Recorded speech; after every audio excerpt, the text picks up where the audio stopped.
In 2018, a team of scientists pointed an X-ray machine at one of the most famous paintings in the world. They were not looking for hidden brushstrokes. They were not looking for a signature. They were looking for a hook, a small metal hook, or a wire, or any kind of hanger, something that would prove this earring was actually attached to her ear. They found nothing. No hook, no wire, no hanging mechanism of any kind. Every year, hundreds of thousands of people walk past her. Almost none of them ever ask this question. For over 350 years, millions of people have stared into this girl's eyes and never noticed the object hanging beside them might not be what everyone assumed. This is Girl with a Pearl Earring, painted by the Dutch artist Johannes Vermeer around 1665. Today, it hangs in the Mauritshuis, in The Hague. People call it the Dutch Mona Lisa. And here's something that surprises most people in person. This painting is tiny, just over a foot tall, smaller than a laptop screen, yet this powerful. But here is something most fans of this painting do not know. This is not technically a portrait.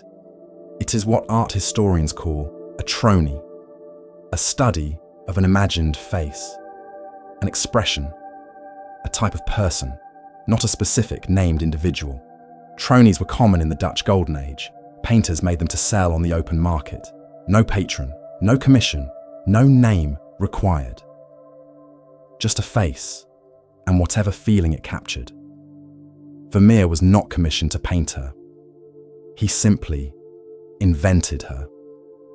Which means the object hanging from her ear was never meant to be examined this closely.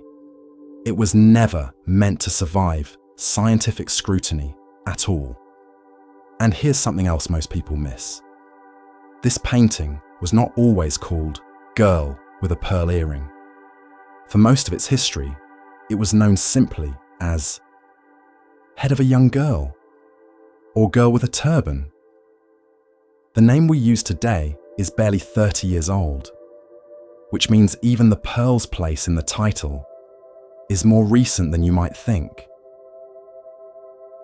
Delft in the 1660s was one of the wealthiest and most artistically vibrant cities in Europe. Vermeer painted quietly in the small city of Delft for most of his life. He was slow, meticulous. Some historians believe he completed only 2 or 3 paintings a year.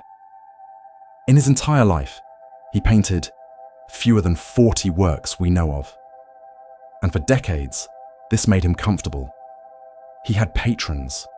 His mother-in-law, a wealthy woman named Mauritshuis, had supported the family for years as well.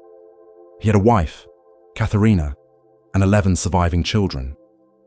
Then, in 1672, everything collapsed. The Dutch call that year Rampjaar, the disaster year. France invaded. The economy crumbled. Banks failed. Trade routes closed. People hoarded whatever money remained. Nobody was buying paintings anymore.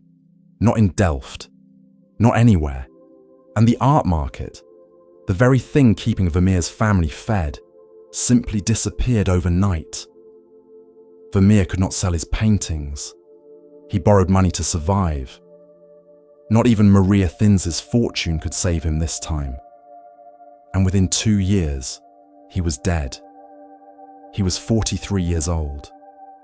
In the documents his widow filed for bankruptcy, she wrote something chilling, that due to the great decay that had befallen him, he fell into a kind of frenzy and died within a day and a half. Not an illness, not old age. Something closer to a complete breakdown. The Dutch even had a name for what she filed. They called it cessio bonorum, a legal surrender of everything. House, paintings, furniture, all of it, gone. At one point, unable to cover a debt. She had already handed over 2 of his paintings, directly to the local baker, just for bread. Some of his paintings may have been lost that way, forever. The man who painted one of the most serene faces in art history may have died from the shock of his own ruin. After his death, this very painting disappeared for centuries. No one knows who owned it or where it hung. It resurfaced in 1881 at an auction in that city, sold for the modern equivalent of a few dollars. Nobody in that room knew what they were looking at. Look closely at how Vermeer built her face. There is no harsh outline anywhere, just soft transitions of light, blending skin into shadow, into the blue of her turban. They call this Vermeer's glow. And here's the thing, he was almost obsessive about it. Layer after layer of translucent paint, thin as breath, until the light itself seemed to live inside the canvas. Even his colours were an act of obsession. The blue in her turban is natural ultramarine, ground from lapis lazuli, shipped in from Afghanistan, and in the 1600s, more expensive than gold. Most painters saved that pigment for the Virgin Mary. Vermeer used it on an anonymous girl's headscarf. There's also a theory about how he saw this light. Some historians believe Vermeer used a camera obscura, a dark box that projects an image onto a surface. It could explain why his light looks so exact. Other historians disagree entirely. No one has ever proven it. Even the earring itself raised questions long before 2018. In 2014, an astrophysicist named Vincent Icke studied its shape. He noted the reflection was too sharp for a pearl, and the shape looked more like a teardrop than round. His conclusion: this was probably painted tin, not nacre. But this same obsessive technique is exactly what makes the earring so strange. Because everything else on her face is soft, blended, built from dozens of layers. The earring is different. It is just 2 strokes of paint, a dab of white, and a smudge of shadow beneath it. When conservators studied it closely, in 1994, they were stunned by how simple it really was. That is all it takes to convince the entire world. They are looking at a pearl. So who is she? For centuries, nobody knew. And honestly, nobody may ever know for certain.